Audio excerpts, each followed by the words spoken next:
সুপ্রিয় শিক্ষার্থীবৃন্দ, তোমরা যারা 2020-21 শিক্ষাবর্ষে একাদশ শ্রেণীতে ভর্তি হয়েছ, অর্থাৎ যারা প্রথম বর্ষের ছাত্রছাত্রী, তাদের উদ্দেশ্যে আজকে আমার গুরুত্বপূর্ণ একটি টপিক নিয়ে ক্লাস। এটি দ্বিতীয় পত্রের প্রথম অধ্যায় থেকে আরবীয় মুসলমানদের সিন্ধু বিজয় এবং সেই সিন্ধু বিজয়ের কারণগুলো গত ক্লাসে আমরা বলেছি। যে কারণগুলো গত ক্লাসে বলেছি সেগুলো ছিল সিন্ধু বিজয়ের পরোক্ষ কারণ। আজকে আমরা সিন্ধু বিজয়ের প্রত্যক্ষ কারণ এবং সিন্ধু বিজয়ের যে যুদ্ধগুলো হয়েছিল সেই ঘটনা এবং তার পরিপ্রেক্ষিতে মুসলমানদের এই সিন্ধু এবং মুলতানে যে শাসন প্রতিষ্ঠিত হয়েছিল এর ফলাফলটা কেমন ছিল, এই বিষয়গুলো নিয়ে আমরা আজকে আলোচনা করব। তো আমরা মূল পাঠে চলে যাই এবং পাঠের শুরুতেই আমি তোমাদের সবাইকে আজকের পাঠে স্বাগত জানাই। সবাইকে জানাই আমি স্বাগতম। শিক্ষার্থীবৃন্দ, আজকের আলোচনার মধ্যে থাকবে সিন্ধু বিজয়ের প্রত্যক্ষ কারণ এবং সিন্ধু বিজয়ের ঘটনা, এবং দ্বিতীয় পর্যায়ে আলোচনা করব সিন্ধু বিজয়ের ফলাফল। তো আমরা প্রথমেই তাহলে সিন্ধু অভিযানের প্রত্যক্ষ কারণ আলোচনা করি। দেবল বন্দরের সন্নিকটে 8টি জাহাজ লুণ্ঠন। দেবল সিন্ধুর বন্দর। এই দেবল বন্দর দিয়ে সিংহল থেকে অর্থাৎ শ্রীলঙ্কা থেকে 8টি উপঢৌকন ভর্তি জাহাজ, শুধু উপঢৌকন না, সেখানে সিংহলে বসবাসরত কিছু আরবীয় মুসলমানদের পরিবারের সদস্য ছিলেন। তোমরা নিশ্চয় জেনে থাকবে, আমি আগে বলেছি যে ভারতবর্ষের সাথে আরবীয় মুসলমানদের রাজনৈতিক যোগাযোগ না থাকলেও বা সম্পর্ক না থাকলেও বাণিজ্যিক দিক থেকে কিন্তু আরবরা ভারতবর্ষে আগে থেকেই এসেছে বা তাদের আসা যাওয়া ছিল। সেই দিক থেকে সিংহলে তাদের বসবাসও ছিল এবং কোনো কারণে আরবীয় মুসলমানদের সেই পরিবারের যারা প্রধান ছিলেন পুরুষ লোকদের মৃত্যুর ফলশ্রুতিতে সেই পরিবারের সদস্যদের আরবে ফিরিয়ে পাঠা এবং তাদের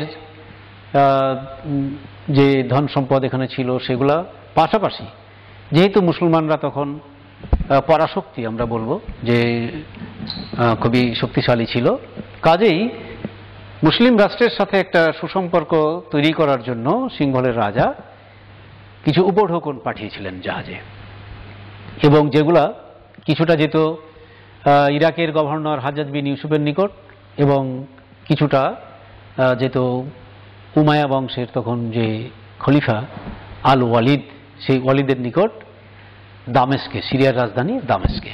তো দেখা গেল যে যখন সিংহল থেকে জাহাজগুলো সমুদ্র পথে সিন্ধুর দেবল বন্দরে এসে দেবল বন্দর অতিক্রম করতে যাচ্ছে, সেই সময় জলদস্যুদের দ্বারা আক্রান্ত হলো এবং জাহাজগুলো লুণ্ঠিত হয়ে গেল। তো এই যে সিন্ধুতে আরবের মুসলমানদের 8টি জাহাজ লুণ্ঠন হলো, সেই জাহাজের ক্ষতিপূরণ দাবি করা হয়েছিল দেবলের তথা সিন্ধুর রাজা দাহিরের নিকট। কিন্তু রাজা দাহির তার দায় দায়িত্ব সম্পর্কে পুরোপুরি অস্বীকার করেছেন। তিনি বলেছেন জলদস্যুদের উপরে তার কোনো হাত নেই, যার দরুন ইরাকের শাসনকর্তা বা প্রশাসক আমরা বলতে পারি হাজ্জাজ বিন ইউসুফ, সেই হাজ্জাজ বিন ইউসুফ উমাইয়া খলিফা আল ওয়ালিদের নির্দেশক্রমে কি করেছিলেন, সরাসরি সিন্ধুতে অভিযান পরিচালনা করেছিলেন। তো আমরা এর আগে যে অর্থনৈতিক কারণ, তাদের যুদ্ধ জয়ের, এলাকা জয়ের যে মনোভাব, তারপরে আমরা সামাজিক কারণের কথা বলেছি, তো ধর্মীয় কারণের কথা বলেছি। তো সেই সব কারণগুলো পরোক্ষ থাকলেও আসলে এই 8টি জাহাজ লুণ্ঠনের ঘটনাটিই ছিল সিন্ধু অভিযানের প্রত্যক্ষ বা প্রধান কারণ। তো আমরা এখন ঘটনায় চলে যাই যে মুসলমানরা সিন্ধু যে আক্রমণ করলো, তো প্রথম পর্যায়ে ওবায়দুল্লাহকে পাঠানো হয়েছিল, কিন্তু ওবায়দুল্লাহর অভিযান ব্যর্থ হয়ে যায়। দ্বিতীয় পর্যায়ে হাজ্জাজ বিন ইউসুফ পাঠিয়েছিলেন বুদায়েলকে, বুদাইলের অভিযানও ব্যর্থ হয় এবং তৃতীয় পর্যায়ে তিনি তার জামাতা, ভাতিজা, একদম ইয়াং একজন যুবক 17 বছরের মোহাম্মদ বিন কাসিমকে তিনি এই সিন্ধু অভিযানে প্রেরণ করলেন 712 খ্রিস্টাব্দে। এবং আমরা জানতে পারি ইতিহাস থেকে যে মোহাম্মদ বিন কাসিম এই অভিযানে সফলতা অর্জন করেছিলেন। 712 খ্রিস্টাব্দে মোহাম্মদ বিন কাসিম প্রথমে কি করলেন? রাজপুত এবং ব্রাহ্মণদের সুরক্ষিত দেওয়াল বন্দরটি প্রথমে দখল করলেন। এখান থেকে প্রচুর ধন সম্পদ মুসলমানদের হস্তগত হলো। এরপর একে একে যে এলাকাগুলো তিনি জয় করেছিলেন, নিরুন, সিরওয়ান ও সিসাম, এগুলো জয় করার পর তিনি মূল যে সিন্ধুর দিকে অগ্রসর হলেন এবং রাজা দাহির বুঝলেন যে আসলে মোহাম্মদ বিন কাসিমকে এভাবে বাধা দিয়ে পারা যাবে না, কাজেই তিনি সুশিক্ষিত 50,000 প্রায় সৈন্য নিয়ে রাওয়ার প্রান্তরে মুসলিম সৈন্যদের অগ্রযাত্রা প্রতিরোধ করলেন তথা মোহাম্মদ বিন কাসিমের দলকে বাধা দিলেন। কিন্তু মোহাম্মদ বিন কাসিমের নিকট রাজা দাহির পরাজিত হলেন এবং যুদ্ধের ময়দানে নিহত হলেন। তার স্ত্রী রানীবাই তিনি একটি দুর্গে আশ্রয় নিয়েছিলেন। সেই দুর্গটিও মোহাম্মদ বিন কাসিমের হাতে দেখা গেল যে বিধ্বস্ত হল এবং সেই দুর্গের মধ্যেই রাজা দাহিরের স্ত্রী রানীবাই জ্বলন্ত অগ্নিকুণ্ডে তার সখীদের নিয়ে বা তার আমরা বলবো যে রাজপরিবারের সদস্যদের নিয়ে আত্মাহুতি দিলেন। তো এই যে জ্বলন্ত অগ্নিকুণ্ডে আত্মাহুতি দেওয়া, এটাকে ইতিহাসে বলা হয়েছে জহর ব্রত পালন করা। তোমাদের জানা দরকার যে ভারতে যারা সম্ভ্রান্ত ছিলেন, বিশেষ করে বিভিন্ন রানী বা রাজপরিবারের সম্ভ্রান্ত সদস্য, তারা শত্রুদের হাতে বন্দী হওয়ার চেয়ে, বন্দী জীবনের চেয়ে জ্বলন্ত অগ্নিকুণ্ডে আত্মাহুতি দেওয়াটাকেই শ্রেয় মনে করতেন। সেই কারণে এই প্রথাটি ভারতে প্রচলিত ছিল। সেই কাজটি রানীবাই করেছেন। এরপর কি করলেন মোহাম্মদ বিন কাসিম? আলোরে দিকে অগ্রসর হলেন এবং এখানেই ছিলেন রাজা দাহিরের পুত্র জয় সিং। তবে জয় সিংহ কি মোহাম্মদ বিন কাসিমের মোকাবেলা করে কোনোভাবেই সফল হতে পারলেন না, তিনি পরাজিত হলেন।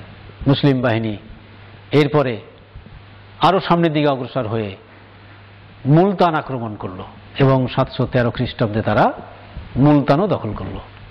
জানা যায় যে মুলতান থেকে মুসলিম বাহিনী প্রচুর স্বর্ণ লাভ করেছিলেন এবং স্বর্ণের আগার হিসেবে, স্বর্ণের খনি হিসেবে অভিহিত করেছিলেন মুসলমানরা এই মুলতানকে। তো এভাবে মোহাম্মদ বিন কাসিম ভারতের এই সিন্ধু এবং মুলতান পর্যায়ে আমরা বলবো যে 712-তে সিন্ধু এবং 713 খ্রিস্টাব্দে মুলতান জয় করে এই অধিকৃত অঞ্চলে মুসলিম শাসন কায়েম করলেন। তো মোহাম্মদ বিন কাসিমের যে মুসলিম শাসন মোহাম্মদ বিন কাসিমের মাধ্যমে যে কায়েম হয়েছিল, আমরা জানতে পারি যে 712 এবং 13 খ্রিস্টাব্দে সিন্ধু মুলতান বিজিত হলেও মাত্র 3 বছর, শিক্ষার্থীবৃন্দ, মাত্র 3 বছর মুসলমানরা এই অঞ্চলে শাসন বলবৎ রাখতে পেরেছিল। তারপরেই কিন্তু সিন্ধু আবারও হিন্দু অধ্যুষিত এলাকা হিসাবে রাজা দাহিরের উত্তরাধিকারীদের হাতে চলে যায়।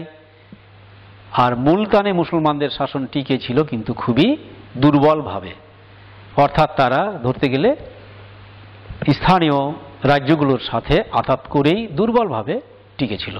তো এই যে মুসলমানদের আক্রমণ, বিজয় এবং অল্প সময় পরে আবার দেখা গেল যে মুসলমানদের হাত থেকে ক্ষমতা আগের মতো চলে গেল হিন্দুদের হাতে বা পূর্বের শাসক গোষ্ঠীর হাতে। তো এই কারণে সিন্ধু বিজয়ের ফলাফল নিয়ে ঐতিহাসিকদের মধ্যে মতপার্থক্য আছে। তো শিক্ষার্থীবৃন্দ, আমরা শুধু রাজনৈতিক না, আমরা সব ফলাফলগুলি নিয়ে কথা বলবো এবং আমরা দেখার চেষ্টা করব এখন দ্বিতীয় পর্যায়ে যে এই ফলাফলগুলো ইসলামের ইতিহাসে কতটুকু প্রভাব বিস্তার করেছে বা কতটুকু মুসলমানদের জন্য মঙ্গল বয়ে এনেছিল। প্রথমেই রাজনৈতিক ফলাফল। আরবদের সিন্ধু বিজয় একটি চমকপ্রদ রোমাঞ্চকর ঘটনা হলেও এর ফলাফল নিয়ে ঐতিহাসিকদের মধ্যে যথেষ্ট মতভেদ রয়েছে। আমরা দুজন ঐতিহাসিকের মতামত এখানে দেখব। বিখ্যাত ঐতিহাসিক স্ট্যানলি লেনপুল বলছেন, আরবরা সিন্ধু বিজয় করেছিল, কিন্তু তাদের এই বিজয় ছিল ভারতবর্ষ ও ইসলামের ইতিহাসে কেবল একটি উপাখ্যান, একটি নিষ্ফল বিজয়। অর্থাৎ স্ট্যানলি লেনপুল বলছেন যে এটা একটা যেন কাহিনী, এটা মুখরোচক একটা কাহিনী, আসলে এটা সফলতা সেরকম ছিল না। তিনি সরাসরি এটাকে নিষ্ফল বিজয় বলেছেন। আরেকজন ঐতিহাসিক ঈশ্বরী প্রসাদ তিনি বলছেন যে সত্যকে স্বীকার করতেই হবে যে রাজনৈতিক দৃষ্টিকোণ থেকে বিচার করলে আরবদের সিন্ধু বিজয় ইসলামের ইতিহাসে একটি অকিঞ্চিতকর ঘটনা। তাহলে আমরা একজন দেখছি নিষ্ফল বিজয় বলছেন, আর একজন বলছে যে না, এই ফলাফল রাজনৈতিকভাবেও নিষ্ফল ছিল না, এটা অবশ্যই একেবারে ক্ষুদ্র বলে এটাকে মনে করা যাবে না। তো আসলে দেখা যায় যে রাজনৈতিক ফলাফলকে আমরা একেবারে নিষ্ফল বলতে পারি না। কেন? যে যদিও 3 বছর পরে মুসলমানরা হয়তো এই এলাকা ছেড়ে চলে যেতে বাধ্য হয়েছিল, কিন্তু পরবর্তীতে সুলতান মাহমুদ, তারপরে আরও পরে মোহাম্মদ ঘুরি, এবং শেষ দিকে এসে আমরা দেখব যে কুতুবউদ্দিন আইবেক, এবং সর্বশেষে মোগল সম্রাটরা ভারতবর্ষে দীর্ঘ সময় শাসন করেছেন। এই যে মুসলমানদের শাসন ভারতবর্ষে, এটার কিন্তু সূচনাটাই হয়েছিল আরবীয় মুসলমানদের এই ভারতবর্ষের সিন্ধু এবং মুলতান বিজয়ের মধ্য দিয়ে। কাজেই রাজনৈতিক ফলাফলকে আমরা অবশ্যই নিষ্ফল বলতে পারি না। রাজনৈতিক ফলাফলের পরে আমরা অন্যান্য ফলাফলগুলো নিয়ে একটু আলোচনা করি। অর্থনৈতিক ফলাফল। আমরা আগেই বলেছি যে সিন্ধুতে একটি বন্দর ছিল, দেবল বন্দর। কাজেই এই যে 3 বছর মুসলমানদের অধীনে সিন্ধু ছিল, দেবল বন্দরটি তাদের অধীনে ছিল, এবং এখান থেকে যত জাহাজ, বাণিজ্য জাহাজ বিভিন্ন জায়গায় গিয়েছে এসেছে, সেখান থেকে যে মুসলমানদের আমরা বলবো আয় হয়েছিল সমুদ্র বন্দর দেবল থেকে, সেটা অন্যান্য বছরের আয়ের সাথে তুলনা করলে দেখা যায় যে 3 বছরের আয় মুসলিম রাজ্যের অনেক বেশি হয়েছিল। কাজেই অর্থনৈতিক দিক থেকে এই সিন্ধু মুলতান বিজয়ের ফলাফলটা আমরা বলবো যে ইতিবাচক, এখান থেকে মুসলমানরা উপকৃত হয়েছিল। আমরা যদি সামাজিক ফলাফলের কথা বলি তো তা বলতে হয় যে আমরা কিন্তু যেটা দেখলাম যে প্রত্যক্ষ কারণের মধ্যেই যে সিংহলে আরবীয় মুসলমানরা এসে বসবাস করছিল, তো এই যে তাদের রাজনৈতিকভাবে মুসলমানরা এই অঞ্চলে আসার আগেই তাদের বসবাস, তো সেটা তাদের নিজেদের মধ্যে কেন্দ্রীভূত ছিল। কিন্তু যখন মুসলমানরা সিন্ধু এবং মুলতান বিজয় করে ফেলল এবং নিজেরা শাসন করা শুরু করলো, তখন কিন্তু ভারতবর্ষের মহিলাদের সাথে আরবীয় পুরুষদের বিবাহ বন্ধনে আবদ্ধ হওয়ার ব্যাপারটি আমরা ইতিহাসে পাই। তো এই যে সামাজিক যে একটা বন্ধন গড়ে উঠেছিল ভারতীয়দের সাথে আরবীয় মুসলমানদের, তার মাধ্যমে এখানে মুসলিম সমাজ গড়ে ওঠে, মুসলমানদের সংখ্যা বৃদ্ধি পায়, এখানে মুসলিম পল্লী গড়ে ওঠে। তো এইভাবে একটা যে ইসলামী সমাজ কাঠামো গড়ে ওঠার যে সুযোগ হয়েছিল, সেই সুযোগটা হয়েছিল কি কারণে? মুসলমানদের দ্বারা সিন্ধু এবং মুলতান বিজয় হওয়ার কারণে। আমরা সামাজিক ফলাফলের পরে যদি বলি ধর্মীয় ফলাফল, তো আমরা অবশ্যই বলতে পারি যে মুসলমানদের ধর্ম প্রচার শাসকদের জন্য বাধ্যতামূলক না হলেও যে দেশে তখন যে ধর্মাবলম্বী লোকদের শাসন বলবৎ ছিল, সেখানে ওই ধর্মের বিস্তার অনেক বেশি বেশি ঘটত। তো সেই দিক থেকে আমরা দেখতে পাই যে সিন্ধু এবং মুলতান বিজিত হওয়ার পর, অর্থাৎ মুসলমানরা এলাকাগুলি জয় করে ইসলামী শাসন কায়েম করার পর, এখানে মুসলিম ধর্মাবলম্বীদের সংখ্যা আগের চেয়ে বহুগুণে বৃদ্ধি পেয়েছিল, এবং এটি নিঃসন্দেহে সিন্ধু এবং মুলতান বিজয়ের একটি ভালো দিক। আরেকটি ফলাফল হলো সাংস্কৃতিক ফলাফল। এই যে শিক্ষা সাহিত্য সংস্কৃতির যে ব্যাপারটি, যেমন একদিকে আমরা আরবীয় মুসলমানদের কথা বলেছি যে তাদের সাহিত্য সংস্কৃতিও উন্নত ছিল, পাশাপাশি ভারতেও কিন্তু গণিত, দর্শন, ভারতীয় সংস্কৃতি ভাষায় যে সাহিত্য সেগুলোও কিন্তু অনেক উন্নত ছিল।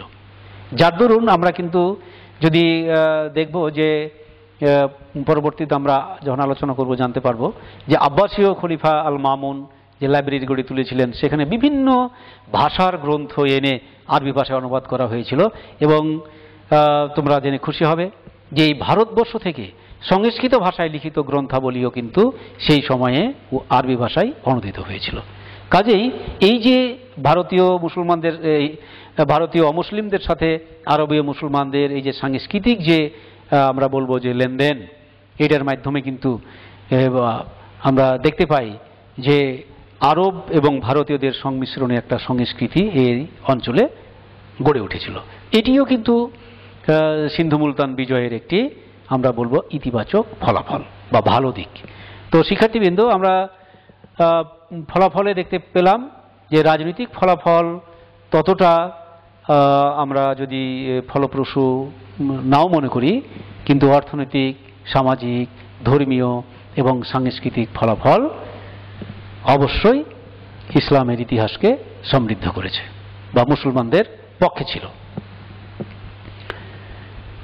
শিক্ষার্থীবৃন্দ, আমার আলোচনা প্রায় শেষের দিকে। আমি সংক্ষেপে একটি বাক্য দিয়েই আজকের আলোচনার বিশেষ করে সিন্ধু মুলতান বিজয়ের ফলাফলের কথাটি বলতে চাই যে মুসলমানগণ কর্তৃক ভারতবর্ষ বিজয় অন্যতম যুগান্তকারী ঘটনা, যা পরবর্তী সময়ের উপর একটি স্থায়ী প্রভাব বিস্তার করেছে। শিক্ষার্থীবৃন্দ, আমি আমার আলোচনার মধ্যেই কিন্তু মোগলদের সম্পর্কেও বলেছি, মানে সুদূর প্রসারী একটা ফলাফল ছিল এই সিন্ধু মুলতান বিজয়ের মাধ্যমে। শিক্ষার্থীবৃন্দ, আজকের পাঠ থেকে তোমাদের একটি বাড়ির কাজ থাকবে, সিন্ধু বিজয়ের ফলাফল আলোচনা করো। তোমাদের বাড়ির কাজটি আমি আশা করি যে তোমরা খাতায় লিখবে এবং সেটি ক্লাস যখন প্রাতিষ্ঠানিকভাবে চলবে তখন তোমরা জমা দিবে, অথবা এর মধ্যে যদি আমরা জমা চাই তাহলে তোমরা সেটি দিবে, আমরা সেটি দেখব তোমাদের লেখার মান কেমন হচ্ছে সে ব্যাপারে আমরা আমাদের মতামত দেব। তো তোমাদের সুস্বাস্থ্য কামনা করে আজকের মতো আমি এখানে বিদায় নিচ্ছি আজকের ক্লাস থেকে। সবাইকে অনেক অনেক শুভেচ্ছা এবং শেষে যাওয়ার আগে ধন্যবাদ।